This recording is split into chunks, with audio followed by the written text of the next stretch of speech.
बन रहा है मंदिर कसम तुम्हारी राम प्राण से प्यारा है, प्राण से प्यारा है अवधपुरी का राम बन रहा है मंदिर, बन रहा है मंदिर, बन रहा है मंदिर कसम तुम्हारी राम प्राण से प्यारा है, प्राण से प्यारा है अवधपुरी का राम बन रहा है मंदिर, बन रहा है मंदिर। एक ताली एक ओ मर्यादा पुरुषोत्तम राम मर्यादा से होके काम हम है दीवाने राम के,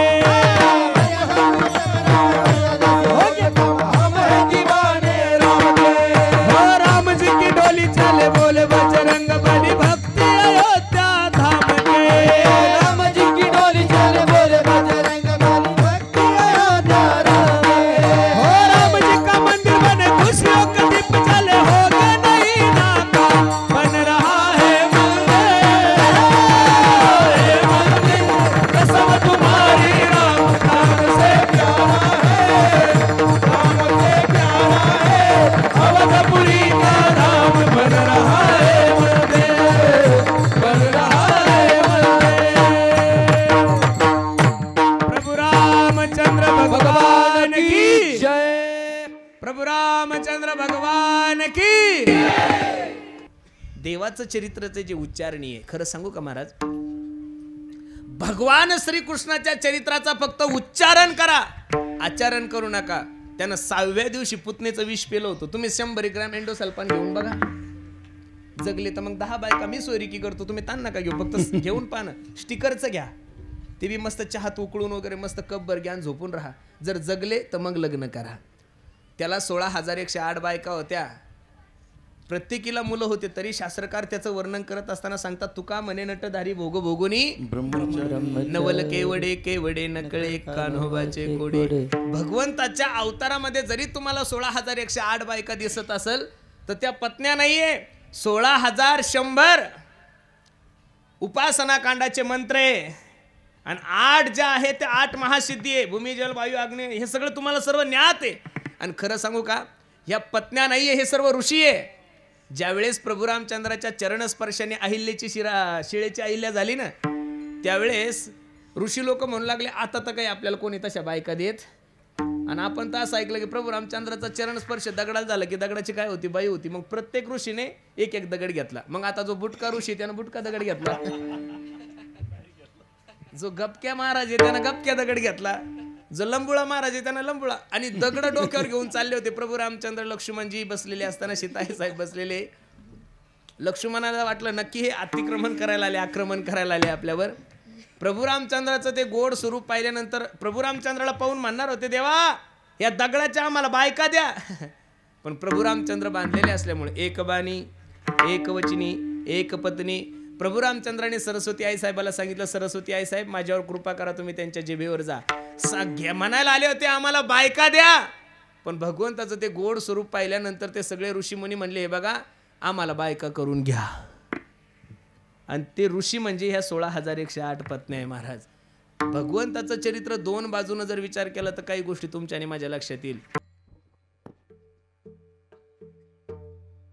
ऐसी जोडी करा राम कंठी धरा, तेने चुके फेरा गर्भवास, नासिवंत अटी प्रिया पुत्र धन बीज ज्याचा क्षीणतेची फळ, नाव धड करा सहस्रनामाची ते हे भव सिंधू सिथडी पावे, नाशिवंत अटी प्रिया पुत्र धन बीज ज्याचा क्षीणतेची फळ, तुका मने काळा हाना तोंडावरी भाता भरा हरी राम बाणे, नाशिवंताटी प्रिया पुत्र धन बीज ज्याचा क्षीणतेची फळ, महायोग पीठे तटे भीमरथ्यांबरम पुंडरीकाय धातु मुनींद्रेः, समागत्य तिष्ठन्तमानंद कंदम परब्रह्मलिंगम भजे पांडुरंगम। पांडुरंगा करू प्रथम नमन दुसरे चरण संताचिया, त्यांच्या कृपादाने कथेचा विस्तारू बाबाजी सद्गुरुदास तुका अलंकापुरी रम्य सिंहासन स्तंपदांभोज तेजस्फुर्दि प्रदेशम, विधींद्रादि देवे सदा स्तूयमानं समाधिस्थ मूर्तिं भजे ज्ञानदेवम्। ओम नमो ज्ञानेश्वरा करुणाकरा दयाळा तुमचा अनुग्रह लादलो पावन झालो चराचरी संपाद्य ज्ञानंच विदाय भक्तिं विलोकितो येन समाधी राजा वैराग्यवंतं सुविचारयुक्तं नमामि जोगं शिरसा गुरुंतं नमो सद्गुरु तू कया ज्ञानदीपा नमो सद्गुरु सच्चिदानंद रूपा नमो सद्गुरु भक्त कल्याण मूर्ती नमो सद्गुरु भास्करा पूर्ण कीर्ती ऐसी जोडी करा रामकंठी धरा तेने चुके फेरा गर्भवास नाशिवंताटी प्रिया पुत्र धन बीज ज्याचा क्षीणतेची फळ प्रस्तुत प्राप्त प्रसंगी प्राप्त वेळी चिंतन रूपी सेवेसाठी निवडलेला अभंग जगद्गुरु जगतमान्य देहूचे सुप्रसिद्ध साधू वैराग्याचे महामेरू ज्ञानेश्वरी तुकोबराय यांचा हा 4 चरणाचा अभंग असून या अभंगामध्ये माझे जगद्गुरु तुकोबराय मानवी देहाला आलेल्या प्रत्येक जीवाला यथार्थ जोडीची शिकवण देतात. अभंगावर काही चिंतन करण्यापूर्वी अभंगाचा प्रतिपाद्य विषय तुम्हा सर्व मायबापासमोर ठेवण्यापूर्वी थोडासा परिहार द्यायचा. तो असा भव्य दिव्य स्वरूपाचा हा एक दिवशी कीर्तन महोत्सव की निमित्तानं आहे काय कारणानं आहे तुम्हा सर्व मांडकीकर ग्रामस्थ मंडळीला ज्ञात जरी असलं तरी सांगण्यासाठी तुम्हाला खूप दुरून बोलवलंय. या विश्वाचं आराध्य दैवत ज्यांचं जीवनही आदर्श आहे, ज्यांचं जगणंही आदर्श आहे, ज्यांची मैत्रीही आदर्श आहे, ज्यांचं शत्रुत्वही आदर्श आहे, जो पतीही आदर्श आहे, जो भाऊही आदर्श आहे, जो मुलगाही आदर्श आहे, असे असणारे माझे प्रभू रामचंद्र भगवान परमात्मा यांचा जन्म उत्सव आहे महाराज. आणि त्या जन्म उत्सवानिमित्त हा भव्य दिव्य स्वरूपाचा कार्यक्रम नजर लागाव एवढा गोड कार्यक्रम तुम्ही सर्व मंडळींनी केलाय. द्यावे तेवढे धन्यवाद तुम्हा सर्व मंडळीला. खरं सांगू का मायबाप तुम्हाला मानवी देहाला आलेल्या प्रत्येक जीवाकडून काही गोष्टी घडल्या पाहिजेत. जन्माला आलेल्या प्रत्येक माणसाकडून काही गोष्टी घडल्या पाहिजेत. त्यामध्ये प्रामुख्यानं तुमच्या आणि माझ्याकडून देवाचा उत्सव घडला पाहिजे. याचं कारण सांगू का महाराज हल्ली माणसाचे उत्सव खूप चांगल्या प्रमाणे करता येते. 90 वर्षाच्या डंगऱ्यांना सुद्धा असं वाटतं की माझा वाढदिवस साजरा झाला पाहिजे. तर काय असं कार्य असतं माणसाचं की ते कीर्तनकाराने कीर्तनातून वर्णन करावं अजिबात नाहीये. मनुष्य जन्माला आला, मोठा झाला, शाळेत गेला, लग्न झालं, 2-4 लेकरं झाले, लय चांगला असेल तर ग्रामपंचायतचा सदस्य झाला, त्याच्यापेक्षा बरा असेल तर सरपंच, आणि काय याच्यापेक्षा म्हातारा होतो, वयस्कर होतो, मरून जातो. माणसाचं चरित्र कीर्तनकाराने कीर्तनातून वर्णन करावं एवढं माणसाची लायकीच नाहीये महाराज. चरित्र एक तर साधूचं वर्णन करावं, नाही तर चरित्र एक तर देवाचं करावं. का देवाचं चरित्र तुमच्या आणि माझ्यासाठी आदर्श आहे आणि साधूचं चरित्र तुमच्या आणि माझ्यासाठी काहीतरी हितकारक आहे. म्हणून या 2 महात्म्याचे चरित्र तुमच्या आणि माझ्या जीवनात घडले पाहिजे. मानवी देहाला आलेल्या ट्रबल कमी करा दादा याचा थोडा.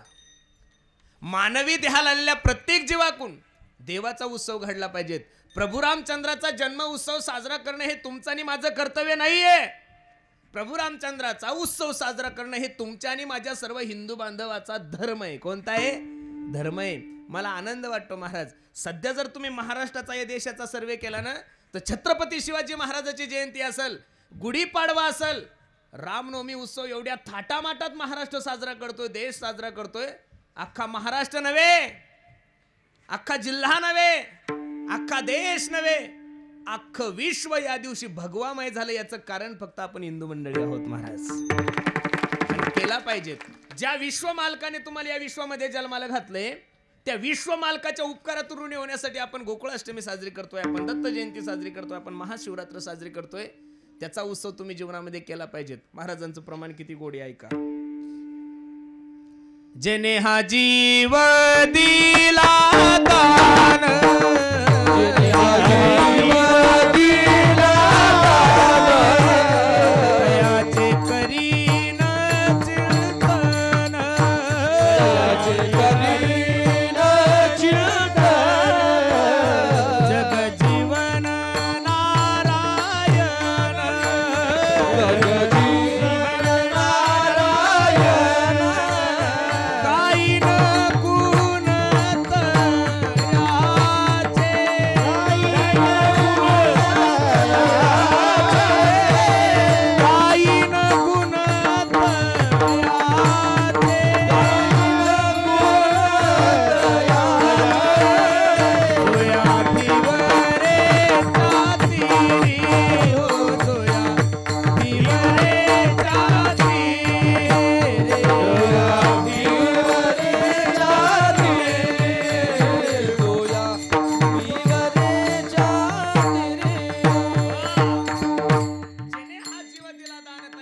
करीना चिंतन जगत जीवन नारायण गायन गुणतायाचे. मायबाप थोडं लक्ष द्या माझ्या कीर्तनाकडे. वर्षातून 1 महिना आपला पितृपक्ष असतो. कोणता पक्ष असतो? पितृपक्ष. त्या 1 महिन्यामध्ये आपण आपल्या वाडवडिलाला जेवू घालतो का? ते संतुष्ट राहावे, त्यांनी तुम्हाला आणि मला आशीर्वाद द्यावा. तुमच्या आणि माझे पित्र तुमच्या आणि माझ्यावर संतुष्ट राहावे, तुमच्या आणि माझ्या पित्रांनी तुम्हाला मला आशीर्वाद द्यावा, यासाठी आपण पितृपक्षामध्ये 1 महिना आपल्या वाडवडिलांना जेवू घालतो. आता अक्षय तृतीयाला सुद्धा आपण जेवू घालतो, बरोबर आहे? कारण ही परंपरा आहे, हिंदू संस्कृतीचा नियम आहे. मग जसे पित्र तुमच्या आणि माझ्यावर खुश व्हावे यासाठी आपण पितृपाठ करतो, तसं भगवंताने तुमच्या आणि माझ्यावर खुश व्हावं, त्याने तुम्हाला मला आशीर्वाद द्यावा, याच्यासाठी भगवंताचे उत्सव खूप आनंदात केले पाहिजेत. मला आनंद वाटतो महाराज, तुम्ही सर्व मांडकीकर मंडळींनी खूप सुंदर नियोजन केलंय. 1 दिवशी हा कीर्तन महोत्सव आहे आणि त्यानिमित्त तुम्हाला सर्व मायबापाच्या दर्शनाचा योग माझ्या जीवनामध्ये प्राप्त झाला आहे. प्रभू रामचंद्राचं चरित्र तुमच्या आणि माझ्यासाठी आदर्श आहे. ज्या ज्या वेळेस देव अवतार घेतो त्या अवताराचं कार्य सर्व मंडळीला माहिती आहे. यदा यदा हि धर्मस्य ग्लानिर्भवति भारत अभ्युत्थानम धर्मस्य तदात्मानं सृजाम्यहम् परित्राणाय साधूनां विनाशाय च दुष्कृतां धर्म संस्थापनार्थाय संभवामि युगे युगे.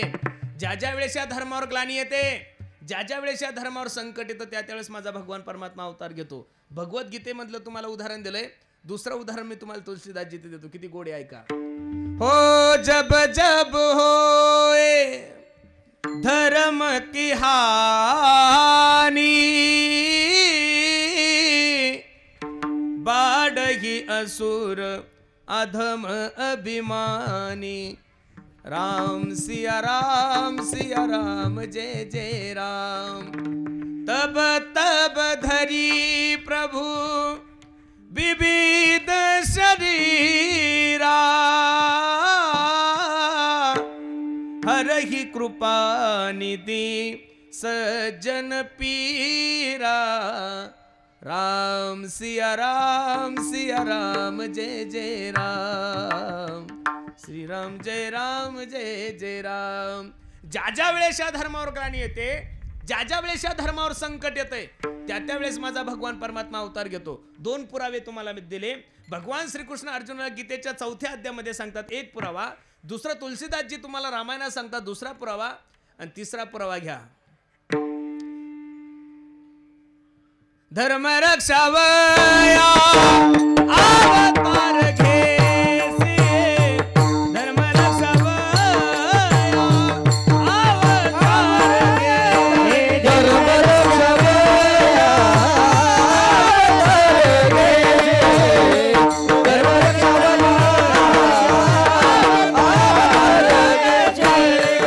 रक्षावया अवतार घेसी.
ज्या ज्या वेळेस या धर्मावर ग्लानी येते, ज्या ज्या वेळेस भगवान देशावर ग्लानी येते, संकट येतंय, त्या त्यावेळेस माझ्या भगवान परमात्माचे अवतार आहे. आता अवतार तरी किती मानायचे हाही मोठा प्रश्न आहे. भागवतामध्ये 24 अवतार आहे. भागवतामध्ये किती अवतार आहे? 24 अवतार आहे. संत मालिकेमध्ये 10 अवतार सांगितलेले. तुम्ही मोजा, मी श्लोक म्हणतो. मशापा सुनिचारते नरहरी पर्यंत जाले कृती. त्रेती वामन परशुराम तिसरा. श्रीराम सीतापति ऐसे हैं अवतार 7 मग तो. द्वापारीचा माझी बोध नववा, कलकी पुढे 10 अवतार सांगितलेले. किती अवतार सांगितलेले? 10 अवतारे. त्यामध्ये परिपूर्ण जर अवतार जर असेल कोणाचे, एक प्रभू रामचंद्राचा आणि भगवान श्रीकृष्णाचा आहे. हे जे 2 अवतार आहे ते शास्त्रकाराने संत मालिकेने प्रमुख सांगितलेले. दोघा अवतारामधलं साम्य असं आहे, भगवान श्रीकृष्णाचं चरित्र हे उच्चारणीय आणि प्रभू रामचंद्राचं चरित्र हे आचरणीय. पण नेमकं भानगड अशी आहे, ज्याचा उच्चार सांगितला त्याचं आचरण करतो आपण, ज्याचं आचरण सांगितलं त्याचा उच्चार करतो. भागवतातलं लोकांच्या काहीच लक्षात नाही. भागवतातलं फक्त एकच गोष्ट लक्षात आहे. लोक म्हणतात महाराज तुमच्या देवानं 16,108 बायका केल्या, आम्ही 1-2 केल्या. नका कशाला भानगडीत पडतात त्या. आपल्या एकीनच बरगड्या उघड्या पडल्या, एकीनच नको नको करून सोडलं. 2 आणि 3 देवाचं चरित्राचे जे उच्चारणीय. खरं सांगू का महाराज, भगवान श्रीकृष्णाच्या चरित्राचा फक्त उच्चारण करा, आचरण करू नका. त्यानं 6व्या दिवशी पुतनेचं विष पेलं होतं. तुम्ही 100 ग्रॅम एंडोसल्फान घेऊन बघा, जगले तर मग 10 बायका मी सोयरिकी करतो. तुम्ही ताण नका घेऊ, फक्त घेऊन पाहणं. स्टिकरचं घ्या, ते बी मस्त चहात उकळून वगैरे मस्त कपभर घ्या, झोपून राहा. जर जगले तर मग लग्न करा. त्याला 16,108 बायका होत्या, प्रत्येकीला मुलं होते. तरी शास्त्रकार त्याचं वर्णन करत असताना सांगतात, तुका म्हणे नटधारी भोग भोगुनी नवल केवडे केवडे नकळे कान्होबाचे कोडे. भगवंताच्या अवतारामध्ये जरी तुम्हाला 16,108 बायका दिसत असेल तर त्या पत्न्या नाहीये, 16,100 उपासना कांडाचे मंत्र आहे. आणि 8 ज्या आहेत त्या 8 महासिद्धी आहे. भूमी जल वायू अग्नी, हे सगळं तुम्हाला सर्व ज्ञात आहे. आणि खरं सांगू का, ह्या पत्न्या नाहीये, हे सर्व ऋषी आहे. ज्यावेळेस प्रभू रामचंद्राच्या चरणस्पर्शाने अहिल्याची शिळेची अहिल्या झाली ना, त्यावेळेस ऋषी लोक म्हणू लागले, आता तर काही आपल्याला कोणी तशा बायका देत. आणि आपण तर असं ऐकलं की प्रभू रामचंद्राचा चरणस्पर्श दगडाला झाला की दगडाची काय होती, बाई होती. मग प्रत्येक ऋषीने एक दगड घेतला. मग आता जो बुटका ऋषी त्यानं बुटका दगड घेतला, जो गपक्या महाराज आहे त्यानं गपक्या दगड घेतला, जो लंबुळा महाराज आहे त्यानं लंबुळा. आणि दगड डोक्यावर घेऊन चालले होते प्रभू रामचंद्र. लक्ष्मणजी बसलेले असताना सीताई साहेब बसलेले. लक्ष्मणाला वाटलं नक्की हे अतिक्रमण करायला आले, आक्रमण करायला आले आपल्यावर. प्रभू रामचंद्राचं ते गोड स्वरूप पाहिल्यानंतर प्रभू रामचंद्राला पाहून म्हणणार होते, देवा या दगडाच्या आम्हाला बायका द्या. पण प्रभू रामचंद्र बांधलेले असल्यामुळे एक बाणी, एक वचनी, एक पत्नी. प्रभू रामचंद्राने सरस्वती आई साहेबाला सांगितलं, सरस्वती आई साहेब माझ्यावर कृपा करा, तुम्ही त्यांच्या जिभेवर जा. म्हणायला आले होते आम्हाला बायका द्या. पण भगवंताचं ते गोड स्वरूप पाहिल्यानंतर ते सगळे ऋषीमुनी म्हणले, हे बघा आम्हाला बायका करून घ्या. आणि ते ऋषी म्हणजे ह्या 16,108 पत्न्या आहे महाराज. भगवंताचं चरित्र 2 बाजूनं जर विचार केला तर काही गोष्टी तुमच्या आणि माझ्या लक्षात येईल. ज्याची अधिकार नाही तोही मनुष्य कैकेयीला नाव ठेवतो, ज्याचा अधिकार नाही तो सुद्धा रावणाला नाव ठेवतो. आता रावण कुठं आपण कुठं, रावणासारखा भक्त या जगामध्ये जन्माला येणं शक्य नाहीये महाराज. एक सांगू तुम्हाला, रावण भगवान शंकराचे 1 नंबरचे भक्त होते. दशग्रंथी होता तो. 6 शास्त्र 4 वेद मुखतगत होते रावणाचे. तुम्हाला सांगू, रावणासारखा संगीतामध्ये तज्ञ कोण नव्हता, रावणासारखा संस्कृतामध्ये तज्ञ कोण नव्हता. रावण काही तुमच्या आणि माझ्यासारखा ग्रामपंचायतचा मेंबर नव्हता. एकट्या रावणाच्या ताब्यात 33 कोटी देव होते महाराज. ज्या गणपतीला तुम्ही दर्शनाला जाताना तो गणपती बाप्पा रावणाच्या घरी गाड ओळायला होता. ज्या जेजुरीला खंडोबाकडे जाताना तुम्ही, तो जेजुरीचा खंडोबा आहे फक्त रावणाची दाढी करायला होता. खंडोबा हेअर सलून फक्त रावणाची दाढी करायची, दुसऱ्या डोकं लावायचं नाही. हा जो चंद्र आकाशामध्ये दिसतो त्या चंद्राची राजा रावणला स्पेशली अशी होती. एवढा मोठा राजा रावण. आणि आपण लोक म्हणतात त्याला रावण सुद्धा म्हणत नाही, लोक डायरेक्ट रावण्या म्हणतात. जुनको याचा मामाच येतो. लोक रावणाला रावण सुद्धा म्हणत नाही, डायरेक्ट रावण्या म्हणतात. जुनको याचा चुलता आहे. अरे असं नाही. काही लोक कैकेयीला नाव ठेवतात, अजिबात नाही. काही वाईट नव्हती, तुम्ही थोडं जर समजून घेतलं तुमच्या लक्षात येईल. काही लोक म्हणतील महाराज तिने तर प्रभू रामचंद्राला वनात पाठवलं, ती वाईट कशी नाही. एक सांगू तुम्हाला, प्रभू रामचंद्र लहान असताना 5-6 वर्षाचे असताना काही विहिरीत उतरले. आणि कौशल्यापेक्षा सुमित्रेपेक्षा सर्वात जास्त प्रेम जर प्रभू रामचंद्रावर कोणाचं होतं तर कैकेयीचं होतं. कैकेयीचं आवडतं नाव होतं रघुनंदन. काय नाव होतं? रघुनंदन. आणि विहिरीत उतरल्यानंतर आवाज आला, हे रघुनंदना बाहेर ये. प्रभू रामचंद्राने सांगितलं, आई मी बाहेर येतो पण माझी एक विनंती तुला. काय विनंती आहे? हे बघ माझ्या वडिलाकडे तुझे 2 वर आहे. कोणते वर आहे? एका वराने तू मला 14 वर्षाचा वनवास मागून घे आणि दुसऱ्या वराने तू भरताला राजगादी मागून घे. काही आई साहेबाच्या डोळ्याला धारा लागल्या, देवा काय वेड्यासारखं करतो तू. माझा प्राण जर मागितला तर मी प्राण देण्यासाठी तयार आहे, पण तू जर माझ्यापासून दूर गेला तर मी कसं जगायचं. हे बघ मनुष्य जेवणाविना जगू शकतो, मनुष्य गादीविना जगू शकतो, मनुष्य पाण्याविना सुद्धा काही दिवस जगू शकतो, पण मनुष्य श्वासाविना जगू शकत.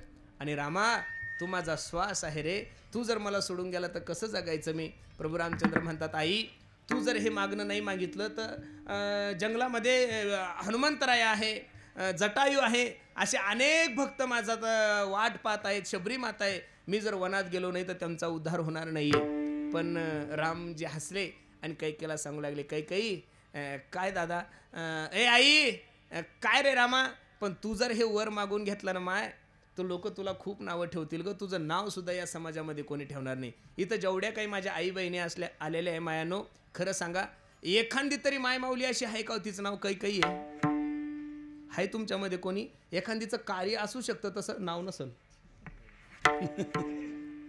इथं तुम्ही एवढे जे मंडळी आलेले कीर्तनासाठी खरं सांगा एखाद्याचं तरी नाव दुर्योधन आहे का हो? हा, कार्य भरपूर जणांचं असू शकतं. दुर्योधन माणूस नाहीये, दुर्योधन हे नाव नाहीये, दुर्योधन नावाची वृत्ती आहे. आपली संपत्ती ती आपलीच आणि भावाची सुद्धा संपत्ती आपला म्हणणारा दुर्योधन नाही तर कोण आहे? महाभारतामध्ये एक दुर्योधन झाला, रामामध्ये एक रावण झाला, आता गल्लोगल्ली रावण झालेले आहे महाराज. मी एक सांगू का, रावण त्याला 10 तोंड होते असं आपण रामायण ऐकतो. मग 10 तोंड म्हणल्यानंतर डोळे किती झाले हो? बोलत चला गड्या हो, तुम्ही असं शांत नका बसू, अर्ध पाकिट घ्या, बोला ना, तुम्ही लाजता का असं? बोला, काही ताण नका घेऊ. हा, रावणाला किती तोंड होते, मग डोळे किती झाले? हा, लक्ष देऊन ऐका. रावणाला 10 तोंड होते, 20 डोळे होते, तरी सुद्धा रावणानं जन्मामध्ये फक्त एकाच माय माऊलीकडे वाईट नजरेने पाहिलं, तिचं नाव सीता. आपले 2 असून आपल्याला कोणीच चांगलं दिसत नाही, रावणापेक्षा नीच लोक आहोत आपण, खरं सांगतोय तुम्हाला, ही वस्तुस्थिती आहे. जर आपले डोळे जर चांगले असते तर कोपर्डी सारखे बलात्कार महाराष्ट्रात घडलेच नसते महाराज. आपले जर डोळे चांगले असते तर एवढ्या माय मावल्या आज कॉलेजला जरी मुलगी गेली, लोक म्हणतात 1947 साली तुम्ही स्वतंत्र झाले. माझी तरी इच्छा नाही, मला नाही वाटत तुम्ही झालेले स्वतंत्र म्हणून. तुमची पोरगी बाजाराला गेली तर घरी येईपर्यंत तुम्हाला ताण आहे, म्हणजे तुम्ही पाहिजे तेवढे स्वतंत्र नाहीये. तुमची पोरगी जर कॉलेजला गेली तर कॉलेजहून घरी येण्यासाठी सुद्धा तुमची गॅरंटी नाही, म्हणजे तुम्ही पाहिजे तेवढे स्वतंत्र नाहीये. आपण फक्त राक्षसांचे नावं खराब केले, आपलं कार्य जर पाहिलं तर राक्षसाच्या पुढे आपण 100 किलोमीटर आहे. मी सांगत होतो कैकेयी मातेला भगवंत सांगतात, आई तू जर हे वरदान मागून घेतलं तर लोक तुला खूप नावं ठेवतील, गल्लीत तुला कोणी बोलणार नाही, सगळे लोक थू थू थू थू करतील. त्यावेळेस कैकेयीच्या डोळ्यातून धारा लागल्या आणि कैकेयी रघुनंदनाला सांगते, देवा तुला हा आनंद वाटत असेल तर मी माझं नाव सुद्धा संपवायला तयार आहे. काय गोड आहे. मेरे रोने से तुमको जो आए हसी, मेरे रोने से तुमको जो आए हसी, मैं रो रो के तुमको हंसाया करूं, मैं रो रो के तुमको हंसाया करूं. हे कन्हैया, हे रामा, मी रडल्यानंतर जर तुला बरं वाटत असेल, मी जर असं केल्यानंतर तुला बरं वाटत असेल, देवा माझं नाव नाही घेतलं तरी चालेल, पण तुला समाधान आहे. एवढं प्रेम जी माय माऊली रामावर करते त्या कैकेयीला तुम्हाला आणि मला वाईट म्हणण्याचं काय अधिकार आहे?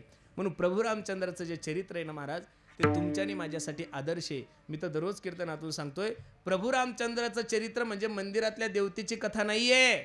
प्रभू रामचंद्राचं चरित्र म्हणजे प्रत्येक घराला मंदिर बनवणारी कथा आहे.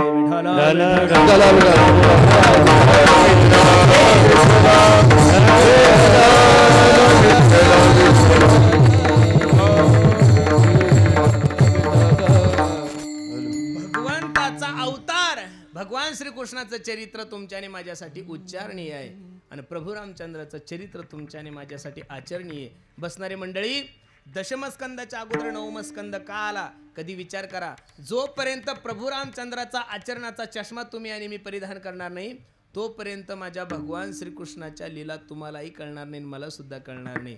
चरित्राचं अनेक ठिकाणी वर्णन केलंय. आदर्श चरित्र आहे ते. प्रभू रामचंद्रासारखा शत्रू नाही 1, प्रभू रामचंद्रासारखा मित्र नाही 2, प्रभू रामचंद्रासारखा मित्र नाही 3, प्रभू रामचंद्रासारखा मुलगाही नाही आणि प्रभू रामचंद्रासारखा पती नाही, प्रभू रामचंद्रासारखा भाऊ नाही. रामायणातलं प्रत्येक चरित्र जर तुम्ही पाहिलं तर महाराज तुमच्या आणि माझ्या जीवनासाठी आदर्श आहे. जगद्गुरु तुकोबरायचा जर गाथा पाहिला तर एक एक अभंग तुमच्या आणि माझ्यासाठी आदर्श आहे.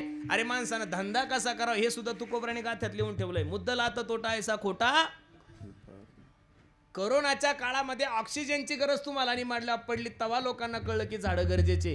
हे 400 वर्षापूर्वी तुकोबरायला माहित होतं, म्हणून तुकोबराय सांगतात वृक्षवल्ली आम्हा सोय रे वनचरे. सरकार आता सांगतंय आपल्याला झाडे लावा, झाडे जगवा, झाडे लावा, झाडे जगवा. ही योजना सरकारची नाही, या चोट्ट्यांनी आमची चोरलेली आहे.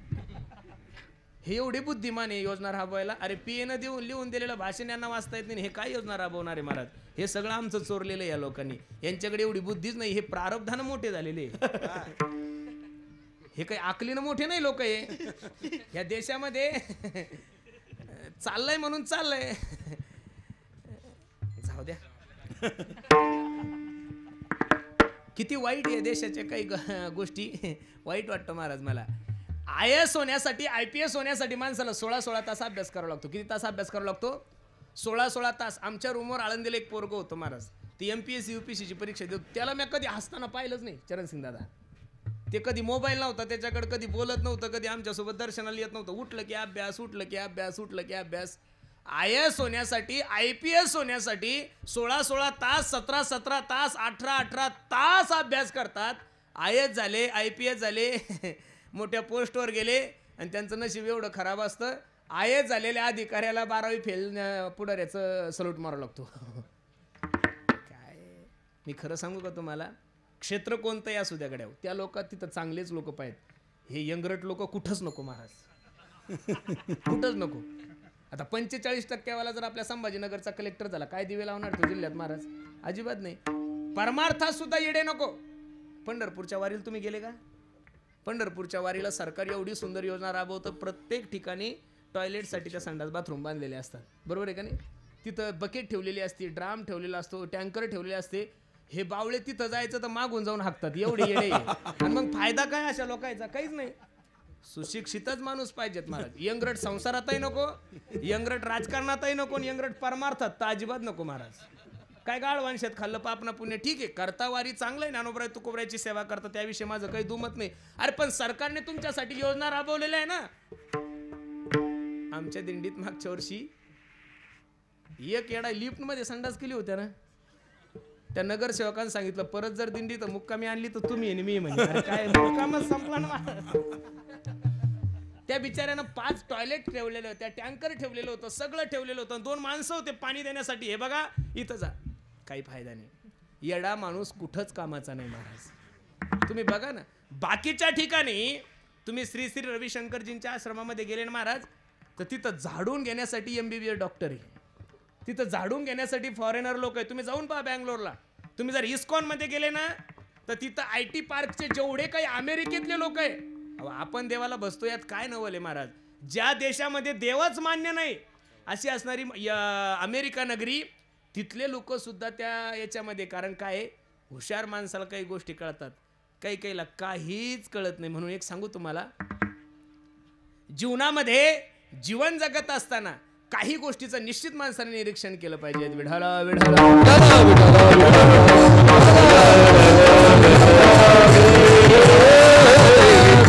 भगवंताचं जे चरित्र आहे, प्रभू रामचंद्राचं चरित्र आहे, हे तुमच्या आणि माझ्यासाठी आदर्श चरित्र आहे. कोणतं चरित्र आहे? आदर्श चरित्र आहे. म्हणून भगवान श्रीकृष्णा रामासारखा पती नाहीये आणि भाऊ नाहीये. किती प्रेम आहे महाराज. एक छोटंसं उदाहरण तुम्हाला सांगतो, 5 मिनिटं कमी. आपण जन्मोत्सव करून घेऊन परत अभंग सोडू. थोडं लक्ष देऊन ऐका. भावाचं भावावर किती प्रेम असावं याचं. प्रभू रामचंद्रजी लक्ष्मणजी जनकपुरीमध्ये गेले. थोडं लक्ष देऊन ऐका. जनकपुरीमध्ये गेल्यानंतर दुसऱ्या दिवशी प्रभू रामचंद्राचा विवाह होणार, त्याच्या आदल्या दिवशीची रात्र. विश्वाचा मालक त्यांच्या शयनगृहामध्ये विश्रांती घेत असताना लक्ष्मणजी पायाची सेवा करत होते. पाय दाबत असताना डोळ्याला धारा लागल्या आणि डोळ्यातले गरम अश्रू प्रभू रामचंद्राच्या चरणावर पडल्यानंतर प्रभू रामचंद्राला जाग आली. ए लक्ष्मणा, ए दादा, अरे काय झालं रडण्यासाठी?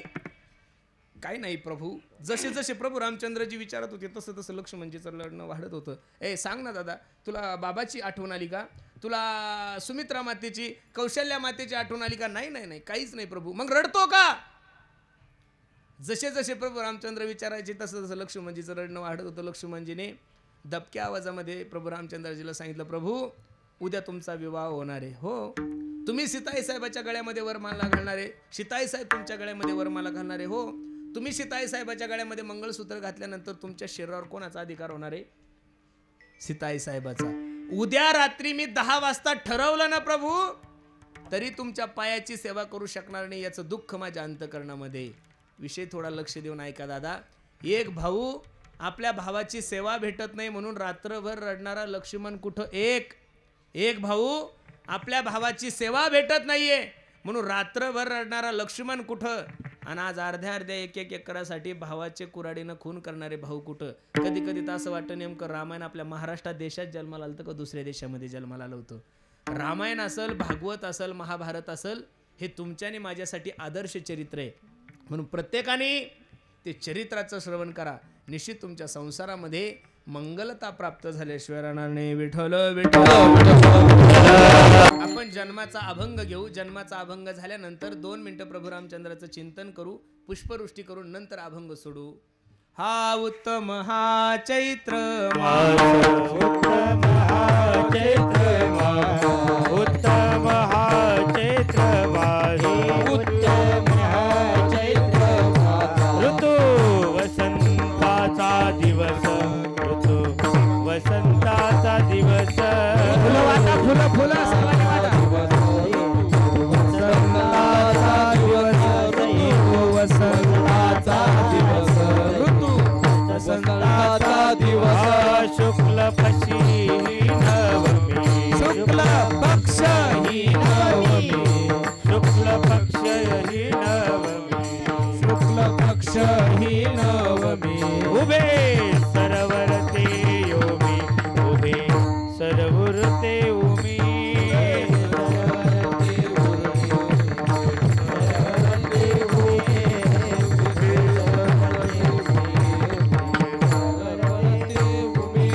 मध्यानाशी दिनकर, मध्यानाशी दिनकर, मध्यानाशी दिनकर, मध्यानाशी दिनकर. भर होय स्थिर, भर होय स्थिर,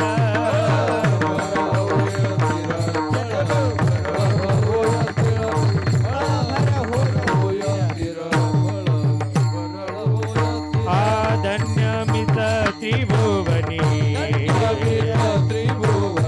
धन्यमित त्रिभुवनी, माझे वंश चक्र पाणी, माझे वंश चक्र पाणी.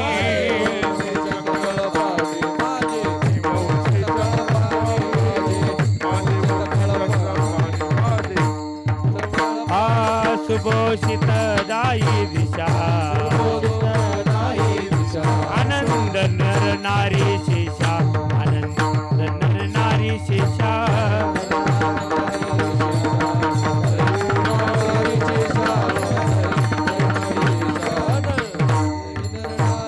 नाही कौशल्यासी बाण, नाही कौशल्यासी बाण, नाही कौशल्यासी बाण, नाही कौशल्यासी. गर्भी आले नारायण, गर्भी आले नारायण, गर्भी आले नारायण, गर्भी आले नारायण, गर्भी आले नारायण, गर्भी आले नारायण.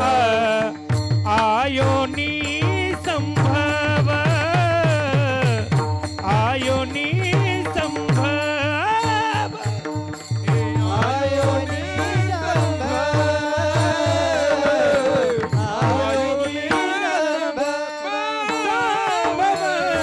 आयोनी संभव,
जिकडं तिकडं आनंद आहे. अयोध्येकर आनंद भयो, जय कन्हैया लाल की.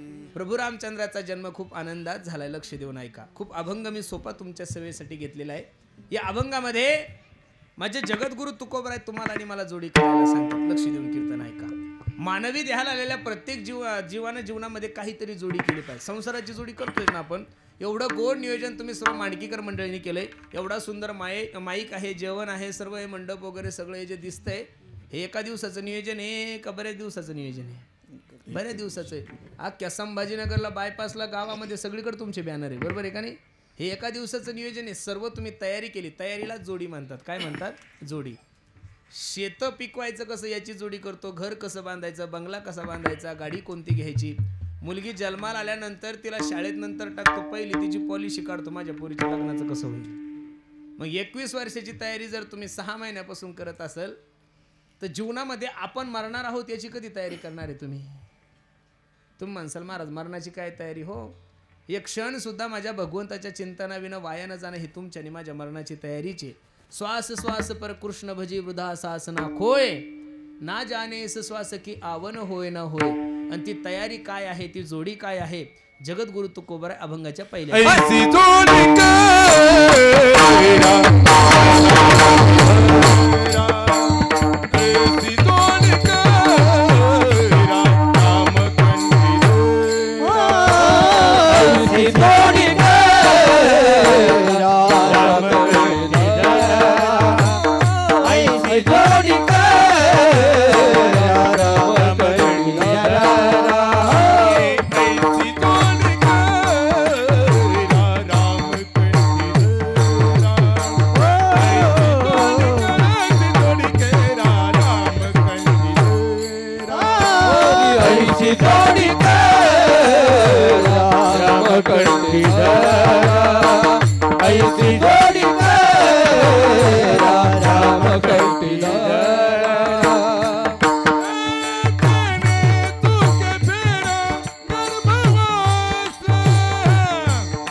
तुकोबरायच्या अभंगाची भूमिका समजून घ्या.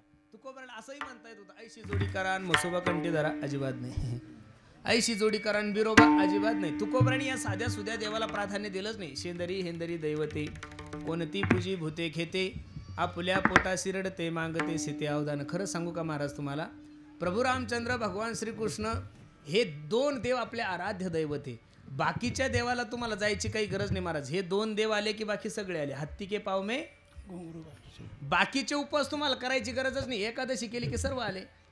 काही सगळे उपवास करताना एकादशी दिवशी भाकरी खातात. काय फायदा आहे? गाढवांशेत खाल्लं पापना पुण्य, काहीच फायदा नाही. एकादशी करावी, सोमवार करावी याच्यासाठी मी तुम्हाला पुरावे देईन. एकादशी करावी याच्या 9व्या स्कंदामध्ये अंबरीश राजाचं चरित्र आहे. सोमवार करावा याच्यासाठी गाथ्यामध्ये अभंग आहे. गुरुवार करावा याच्यासाठी पुरावा द्या. शुक्रवार करा, अहो रविवार सुद्धा करतात हो बाया. हल्ली तर त्या प्रदीप मिश्राच्या ते शिवमहापुराण ऐकल्यापासून महाराष्ट्रातल्या महिला एवढ्या बावळट झाल्या. बाबा बाबा उठले की महादेवाला आहे, उठले की अख्खं बेल. ते अण्णा म्हणतात आमच्या गावच्या महादेवाच्या लिंगाला तडा गेला म्हणे. पाणी अहो पाठीमागं आता महाशिवरात्रीला ते रुद्राक्ष आणण्यासाठी क्रुझर भरून गेल्या महाराज. त्यात एक मायमाऊली मेली चंगराचंगरीमध्ये. खरं सांगा, रुद्राक्ष घेऊन आणि हे घेऊन जर माणसाचं जीवन सुखी झालं असतं तर लोकांनी रुद्राक्षाचे झाडच लावले असते हो महाराज. मी महादेवाचा विरोध नाही करत महाराज. महादेव आमचं वारकऱ्यांचं आराध्य दैवत आहे. पण माया हो, तुम्ही महादेवाला बेलवा आता खूप चांगली गोष्ट आहे. थडग्याच्या दर्शनाला जाण्यापेक्षा महादेवाला जाता हिंदू धर्मासाठी खूप चांगलं आहे. पण घरच्या महादेवाला कमीत कमी चहा तर पाजा. तो बिचारा बिना 9 वाजे बिना आंघोळीचा आहे, तुम्ही उठले की महादेवाला आहे. अजिबात नाही. महाराष्ट्रातल्या लोकांनी पांडुरंग परमात्मा सोडून, ज्ञानोबराय तुकोबराय सोडून कोणत्या देवाचं दर्शन सुद्धा नाही घेतलं पाहिजेत महाराज. बाकीच्या देवांचा मी विरोध करतो असं नाही. मग तुम्ही म्हणाला मारुतीला जाऊ नये का? जा ना, भद्रा मारुती भक्तीचं आराध्य दैवत आहे. ते कोणतं दैवत आहे? काय भक्तीच्या त्या वाटा माझा दावा या सुबाटा हे तुकोबरायनीच सांगावं. मी बाकीच्या देवतांचा विरोध करत नाही, पण प्रत्येक ठिकाणी एक निष्ठता असावी. बरोबर आहे का नाही? एकादशी केली ना महाराज तर बाकीचे उपवास करायची गरज नाही. उदाहरण सांगतो, एका मुलीचं लग्न झालं महाराज. लग्न झाल्यानंतर 2-3 महिन्यानं ती मुलगी माहेरला आली. मग तिची मैत्रीण तिला भेटण्यासाठी गेली. का ग ठकू, काय ग कस काय तुझ्या सासरचं वातावरण? ठकूच्या डोळ्याला धारा लागल्या. ठकू म्हणे, बाई खरं सांगू का तुला, एवढं सुंदर सासर पाहून दिलं माझ्या वडिलांनी. अगं सासर नाही ते स्वर्ग आहे. बाबा बाबा, सासरा कसा आहे ग तुझा? सासरा तर एवढा चांगला आहे ग, माझ्या वडिलापेक्षा मला जीव लावतो. सासू तर मला तळ हाताच्या फोडासारखं जपते. ननंद ग, ननंद तर नुसतं माझ्या पुढं पुढं करते, छोट्या बहिणीसारखी मला जीव लावते. देर नेहमी माझी वरवर करतो. सर्वांचं विचारलं त्या सकोने ठकूला, आणि ठकू म्हणली, का ग बाई तुझा नवरा ग? ठकू म्हणे, बाई तो मला 4 महिने झाले, मला बोलतच नाही. कळलं तुम्हाला उदाहरण? लग्न झाल्यावर मुलीवर नवऱ्याने प्रेम करा माया हो, का बाकीच्या लोकांनी करा? नवरा जर प्रेम करत असेल तर नाही मांडकीत राहत आहेत, संभाजीनगर मध्ये राहत आहेत. इथं नाही जमलं तर हरी आला हाता मग कायची, तसा नवरा आला हाता. मग सासूची काय गरज आहे? तसं माहितीये का, नवरा म्हणजे शास्त्रामध्ये एकादशी आहे. नवरा म्हणजे काय? माय माले हो, काय? नवरा म्हणजे एकादशी आहे. आणि मंगळवार, बुधवार, गुरुवार, शुक्रवार, रविवार, शनिवार हे म्हणजे काय माहितीये का महाराज? सासू सासरे भावजय ननंद हे यांचं काय किरकोळ लोक आहे महाराज. नवरा पत्नी सोबत असला की बाकीच्या लोकांची त्यांना काही गरज नाही. म्हणून शास्त्रानं जे सांगितलं ते करावं. आज रामनवमीचा सुद्धा उपवास सांगितलेला आहे. आपण 12च्या नंतर जेवणार आहे, ठीक आहे, पण तसं रामनवमीचा उपवास हा एकादशी सारखाच करावा लावलेला आहे. पण बापा काही का असे ना करता हे उपकार आहे. 12 वाजा लोक का होईना करता, काही केलं तर रामनवमीच कळत नाही, तुम्ही उपवास धरता, हेच मोठं सद्भाग्य आहे. म्हणून लक्ष देऊन ऐका. जीवनामध्ये प्रभू रामचंद्र तुकोबराय सांगतात, जीवनामध्ये भगवंताला जीवनामध्ये आपलंसं करा, ऐशी जोडी करा, रामकंठी धरा. कंठात राम धरायचं म्हणजे काय करायचं? प्रभू रामचंद्राच्या फोटोला दोरी बांधायची, गळ्यात गुतवायची अजिबात नाही. प्रभू रामचंद्राच्या विषयी अंतकरणामध्ये आवड निर्माण करा. आणि ते आवड निर्माण करण्यासाठी तुम्हाला भगवंताने हा नर्दे दिलाय. दिले इंद्रिय हात पाय कान डोळे मुख बोलाया वचन, जेणे तू जोडसे नारायण नासे जीवपण भवरोग, जेणे हा जीव दिला दान, तयाचे करीन चिंतन, जग जीवन नारायण गायन गुण तयाचे. औट हात का मानव देव भगवान ने तुझको दिया, खाया पिया सुख से सोया, नाहक जमाना खोया. आणि त्या भगवंताला जीवनामध्ये आपलं करा, ऐसी जोडी करा, रामकंठी धरा, तेने चुके फेरा गर्भवास. आणि देवाला सोडून जगातल्या जेवढ्या काही गोष्टी तेवढ्या नाशिवंत आहे, दुःखाला कारणीभूत आहे. अभंगाचं 2रं चरण. नाशिवंत